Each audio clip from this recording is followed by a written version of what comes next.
Hello, hello, hello, everyone. Welcome back to another video.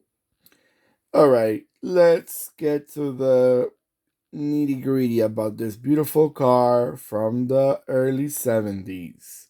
What we got for you right now is a 143 scale resin model, by the way, Opel Commodore GS-E. Now, this beautiful looking car, I gotta say, the model Commodore, I didn't know much about it before because every time I looked at these cars, it did remind me of the Opel Record, which is the one that a lot of us know worldwide. I remember seeing this model back in my youth, but as an Opel Record. I know the Record and the Commodore share a lot of the basic model looks, just probably a few things here and there. I know the big difference was on their engines, that obviously the Commodore were more into the, I guess, luxurious and more expensive side because it had a bigger engine.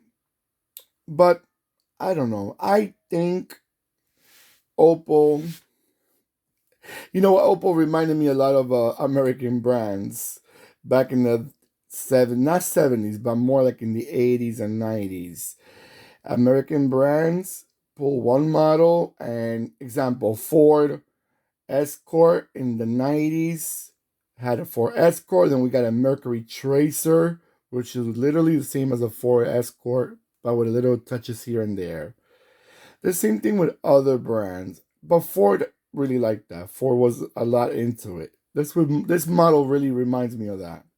It reminds me of a copy of a same model, but twitches here and there, and they made it, which I think was a waste. I'm sorry, with all respect.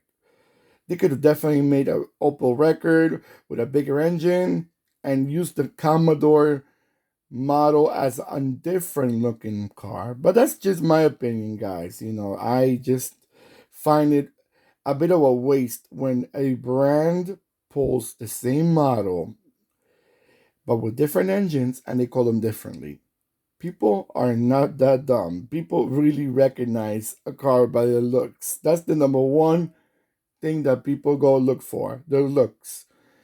And this looks reminds me of the Opel Record. Again, that is my thoughts. Please do not take it personal. If you think different than me, you can comment below. We are humans and we could disagree, but we could respect each other. But this car was made as a two-door and a four-door, the one that we're looking at right now. It came out with a 2.5 engine and a 2.8. Both of them were six cylinders, 4.4 speed manual and a 3-speed automatic. Again, like I mentioned before, this model was from 1972 until 1977.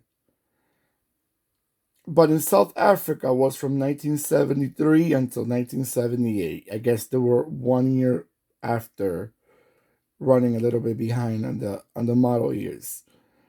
Um, let's check it out. Let's see what the story says. I'm actually, I love the two-tone color. It reminds a lot of things in this car reminds me of American cars. I gotta say, the roof being a different color, it does remind me a lot of American cars. They used to put a vinyl on the roof, and it was different color from the rest of the car.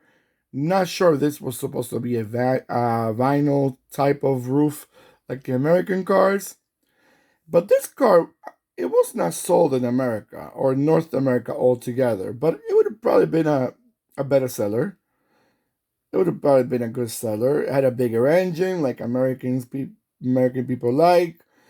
It was not a small car, and it had a lot of things that really could have been, probably to my thought, it would have been good. All right, guys, I'm gonna let it go around a few times, and I'll be right back.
Alright, guys.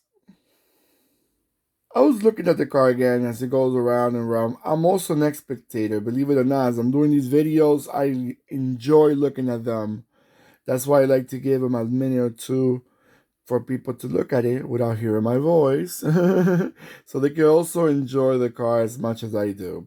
I like the tail lights. It is different from the record. The tail lights are not the same. The front looks the same to me, but the rear looks different. I guess they have to make some type of difference to make the cars enjoyable. Otherwise, it's a replica over and over again. But let's see. Let me put some lighting in this video because otherwise it's a little too dark. I love how they made those fog lights. Like, back in the 70s and 80s, they loved those round fog lights that stick out. They're aftermarket type. But I think this one actually came with the car. Maybe it didn't. The Opel Commodore. Maybe it didn't. Maybe it did. I'm not fully sure. But I love this car the way it looks. I love the two-tone color. It's a really nice looking car. Really nice looking car.